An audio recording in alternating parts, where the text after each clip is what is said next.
السلام عليكم. اللهم صل وسلم وبارك على أشرف الخلق سيدنا محمد. قبل ما أبدأ أي حاجة أنا بقدم اعتذاري لكل شخص أهلاوي محترم وبقول له أنا آسف وإنت على دماغي. طب ليه يا عم؟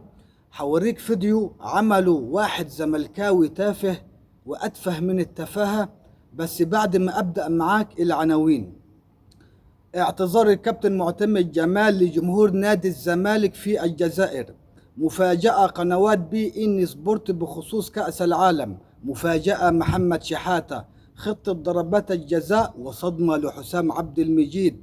جلسة معتمد جمال مع حسام عبد المجيد قبل معسكر يوم الخميس. صعوبة التحاق عمر جابر للمباراة. صرف جزء من مستحقات اللاعيبة للزمالك قبل نهائي الكونفدرالية. أزمة كبيرة في شركة تذكرتي، ويلا بينا نبدأ أخبارنا.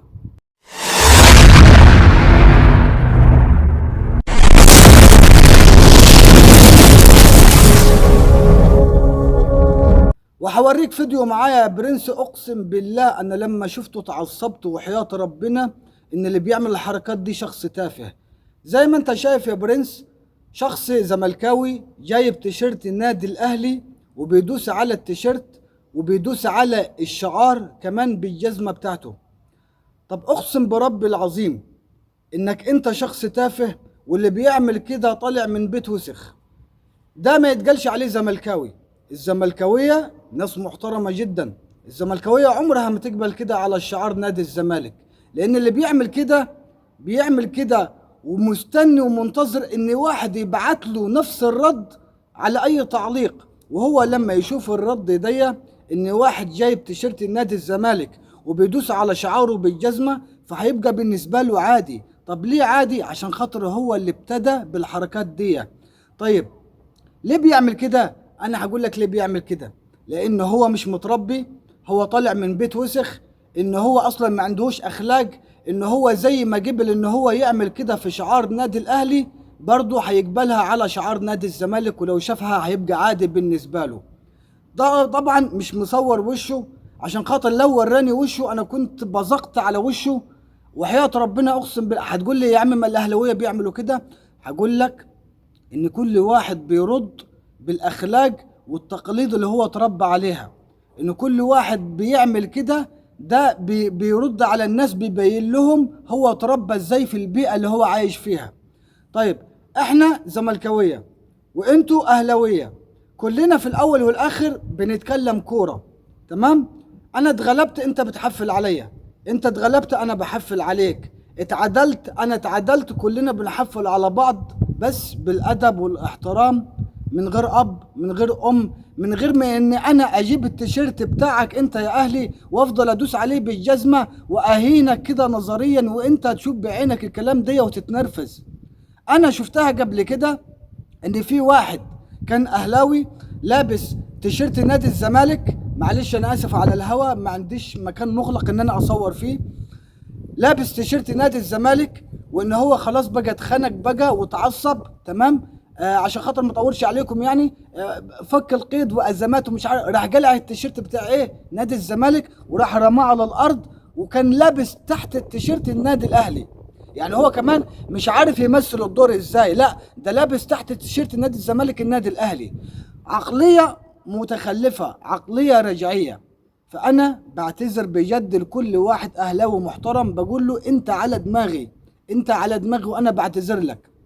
ده مش شخص زملكاوي وما يسهلش تقول عليه زملكاوي. طيب هبدأ معاك بالاخبار عشان ما اطولش عليك. اعتذار فني للكابتن معتمد جمال، يوجه اعتذاره رسميا لجمهور الزمالك اللي كان حاضر في الجزائر بعد احداث المباراة الذهاب، مؤكد تقديره الكامل لوفاء الجماهير ودعمه المستمر. حقوق بث رسميا قنوات بي ان سبورت قررت نهائيا تذيع 34 مباراة من مباريات كأس العالم عبر قنواتها المفتوحة وقنواتها المشفرة. هتذيع المباريات طبعا العربية يا جماعة، هتذيع المباريات العربية، وهتذيع المباريات مش هقولك الأجنبية كلها، لا، اللي هو مثلا النهائي، اللي هو قبل النهائي اللي هو نص النهائي، فاهمني؟ بس القنوات العربية كلها فهي هتذاعها، وده شيء جميل جدا جدا، فرحني بصراحة لما أنا سمعت الخبر ده. وطبعا الخبر ده كان هيكمل بجد بجد لو كانت هتذيع البطولة كلها، بس للأسف هي مش هتذيع البطولة كلها، فكتر ألف خيرها إن هي هتعمل كده يعني. طيب هقول لك مفاجأة محمد شحاتة.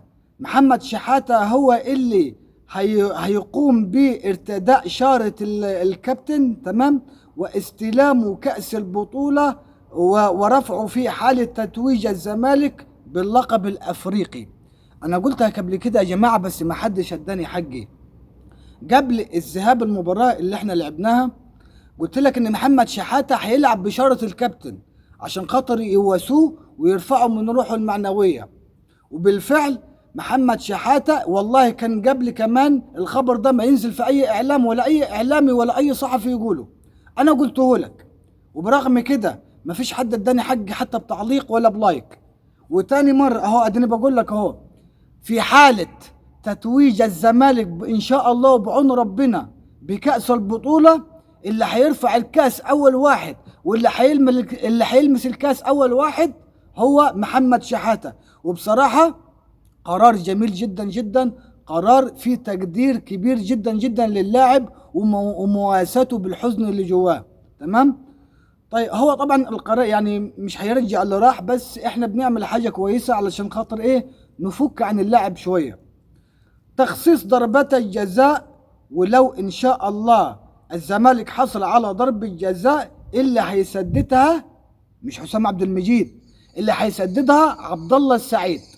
وحسام عبد المجيد لو وصلنا لضربات الجزاء في تغييرات طبعا هتحصل، لو المباراة وصلت لضربات الجزاء في احتمال كبير ان حسام عبد المجيد ما يشوطش معاهم ضربات الجزاء. وكمان المهدي سليمان هيتغير وهينزل مكانه عواد. عواد قاعد يتدرب في الفترة الأخيرة على ضربات الجزاء، وبالأمانة اللي أنا سمعته أنا ما شفتش بعيني إن اللاعب كان متألق جدا جدا بكل حماس وبكل شراسة علشان يعود تاني من جديد للساحة قدام جماهير نادي الزمالك. فعشان كده معتمد جمال قرر إن لو لا قدر الله وصلنا لحالة ضربات الجزاء قبل ما نفنش المباراة هيحصل تبديل، المهدي سليمان هيطلع وهينزل محمد عواد، تمام. اما بالنسبه لي حسام عبد المجيد طبعا معتمد جمال ما عملش كده من دماغه، ما قالكش مثلا ان احنا لو حصلت ضربه جزاء وان شاء الله نحصل عليها مش هو مثلا اللي هيشوط ايه عبد الله السعيد. معتمد جمال ما قالش كده من دماغه، برضه الحق يتقال وندي كل واحد حقه يا جماعه. هو حسام عبد المجيد لما شاف انه هو دي تاني ضربة جزاء، تاني ايه يا عم دي تالت ضربة جزاء، تالت ضربة جزاء ان هو ممكن يلعبها ويضيعها، واحدة في انبي واحدة في الاهلي واللي جاي دي ممكن لا قدر الله. فهو بنفسه اللي راح لمعتمد جمال وقال له اني انا مش عايز اسدد ضربات جزاء في الوقت الحالي، ما قالهوش نهائيا، قال له في الوقت الحالي، تمام. فمعتمد جمال طبعا قدر قرار اللاعب، فعشان خاطر ايه ما يحصلش في الامور. الخبر اللي بعده جلسة فنية هتحصل بين معتمد جمال وحسام عبد المجيد يوم الخميس في المعسكر المغلق استعدادا لمباراة يوم السبت نهائي الكونفدرالية.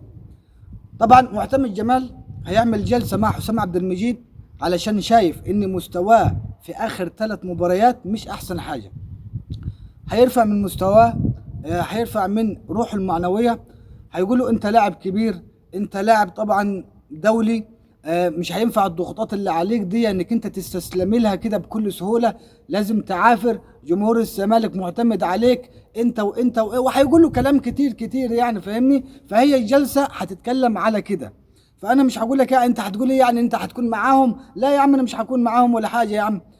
موقف عمر جابر خضع لاختبار طبي وأثبتت النتائج بوجود صعوبة كبيرة في لحاقه بالمباراة النهائية. عمر جابر بيلزقوا فيه على قد ما يقدروا عشان خاطر بس يلحق المباراة. اللي هو حقن، اللي هو فيتامينات، فاهمني؟ بيلزقوا فيه على قد ما يقدر. بس لما عمل فحوصات، والفحوصات دي النهائية، الفحوصات أثبتت إن هو مش هيلحق المباراة.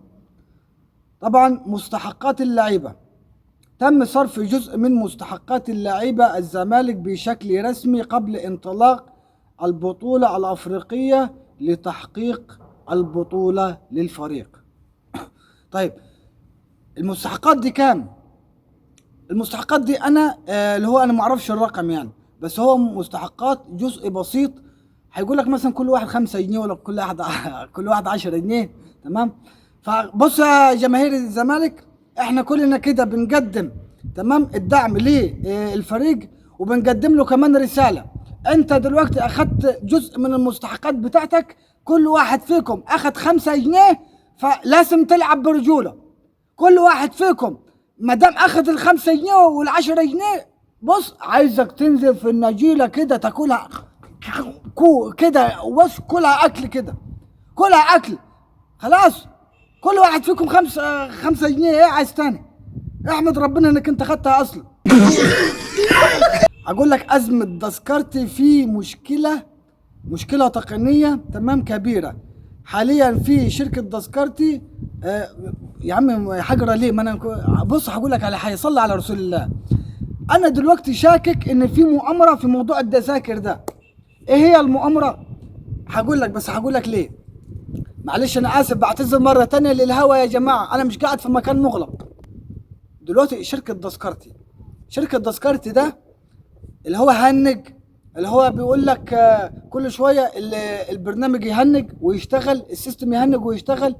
عارفين يا جماعه، وحياه ربنا انا في حاجه في دماغي خايف منها، ان الناس دي بتدبر مؤامره عشان خاطر فريق الزمالك يلعب من غير جماهير. شفت ازاي بقى؟ لدرجه ان في 2000 بس 2000 اللي حجزوا التذاكر، وفي الاخر بعد ده كله تاني يوم طلعوا اللي هو اكتشفوا قال ان ايه الحجز ده طلع وهمي. فربنا يستر.